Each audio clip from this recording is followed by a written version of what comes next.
Hi, I want to make a quick video on the idea of logic and arguments and how to use arguments and how to apply arguments and all that nice stuff. So it comes down to the logic and argument, back to the whole idea of a stalemate in a conversation when you're trying to argue with someone. You know how sometimes you get in an argument, they think they're right, you say you're right, and it comes down to respecting beliefs. Sometimes you just say, we're at a stalemate, we can't do anything. I respect his beliefs enough to say that obviously he's wrong, and that ends up ending the conversation. And that doesn't always have to end the conversation. Just because they have a contradictory belief than you and they are coming from a similar place doesn't mean that you have to respect their beliefs just because it's different than yours. Sometimes some beliefs just don't deserve to be respected. And one of you is right, especially when they're wrong beliefs. When they're right beliefs or they're true beliefs, that's obviously something that has, by its very nature, needs to be respected more than anything.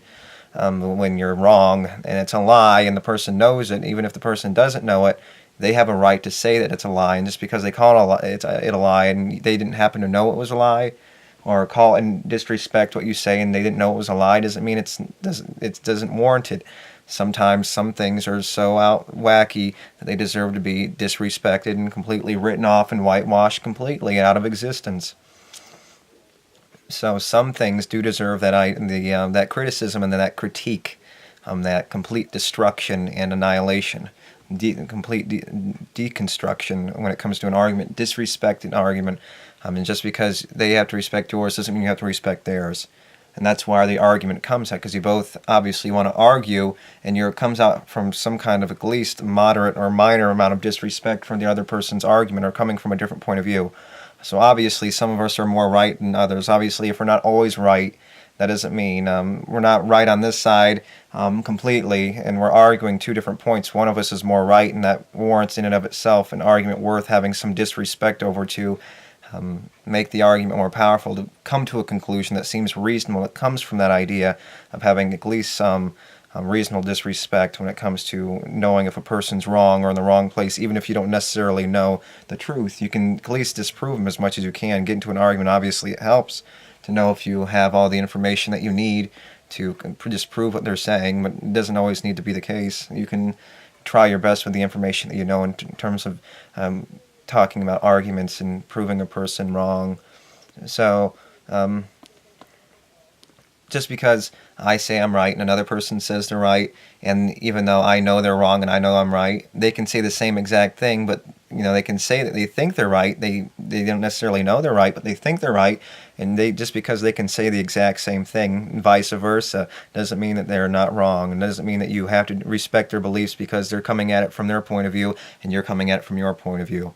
It doesn't mean anything. You can still try your best. You can still, some beliefs in and of themselves, by their very nature, by the very facts that we know about them, by their very nature to begin with, don't deserve to be respected. So regardless of that, you don't need to respect someone's religious beliefs if you don't think religion is for good for anyone, just based on your preconceived biases.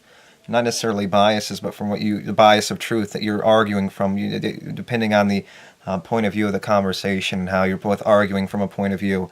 You can respect their beliefs. That doesn't mean you have to. So anyway, yeah, you don't have to respect their beliefs, and just because you say that you're right and you know you're right, they can say the exact same thing, doesn't mean that he's not wrong and you're not right, or she's not wrong, they're not wrong and you're not right. One of you is more right at least than the other person when it comes to a specific subject, or any subject in general. Just talking generally, one of you is more right than wrong, and that's where the lessons are learned in a conversation, when learning things about existence in the world and everything that's happening about it and certain specific circumstances that are happening. And it comes down to this idea of authority when you're having an argument with someone.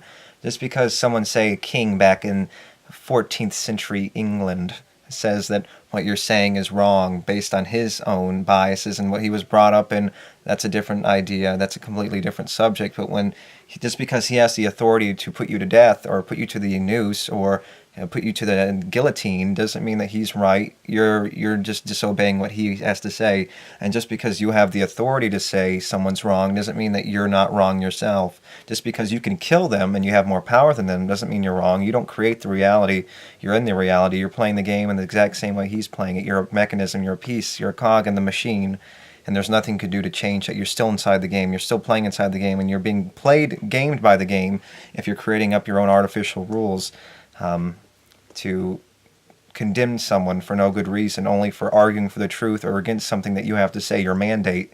And that just because a person denies that or defies that doesn't mean they're wrong. Just because you have the authority doesn't mean that they're wrong. Just because you have the ability to kill them or you have more power than them, you can put them behind bars, doesn't mean that you're right. Doesn't mean that they're wrong. You just have the authority to take power into your own hands. If you get angry that someone's saying or defying what you have to say or beating you in an argument or whatever it may be, doesn't mean you have the right.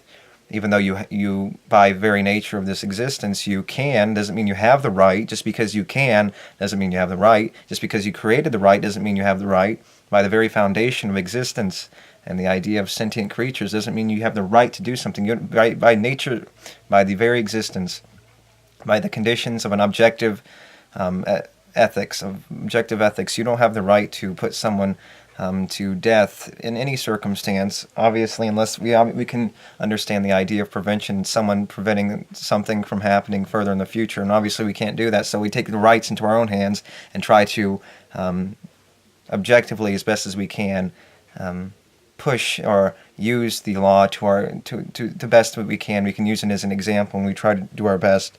We use that, we take it into our hands, and we try our best to implement it and utilize it as best we can.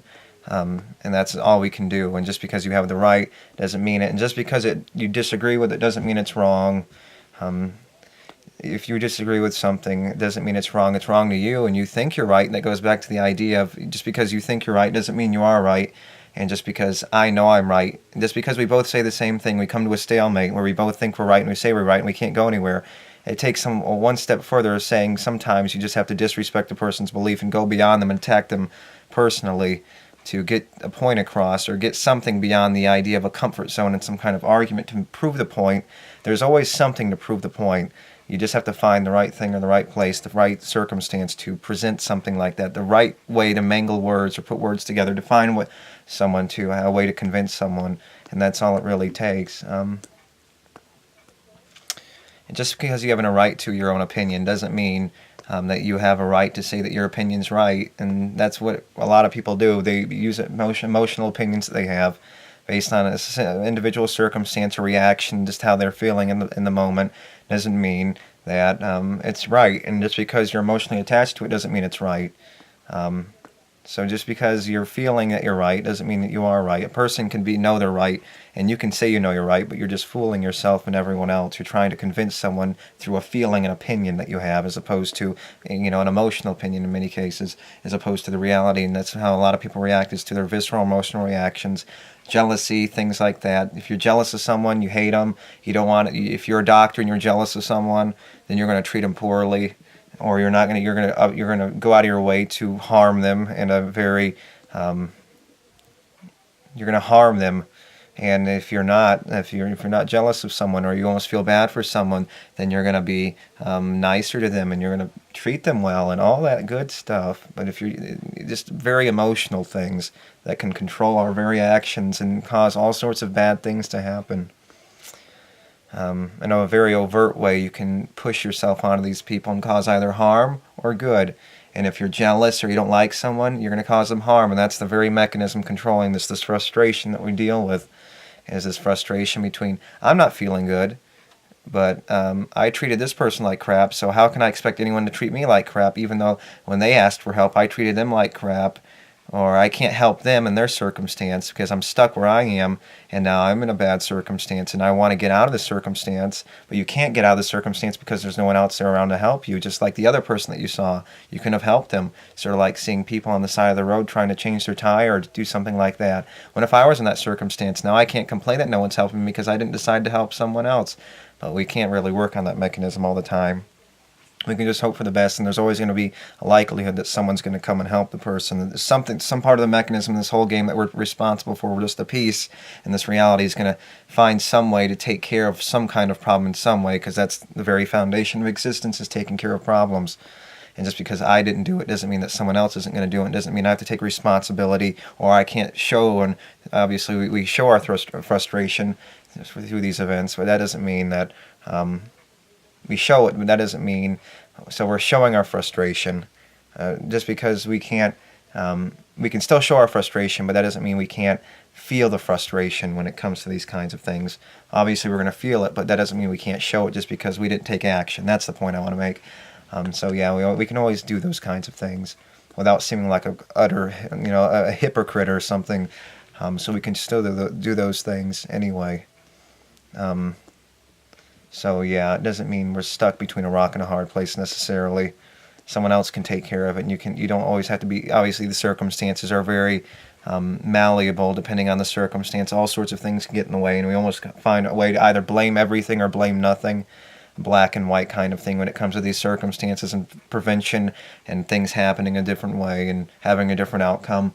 And that's exactly what we're stuck in. We're stuck in this white space where we this noise, where it's either you take full responsibility or you don't take responsibility. But obviously we try our best and almost in a way, in many cases, create arbitrary standards and try to make it a more distinctive kind of, make more distinctive distinctions, if that makes any sense. So yeah, I think that's all I wanted to say.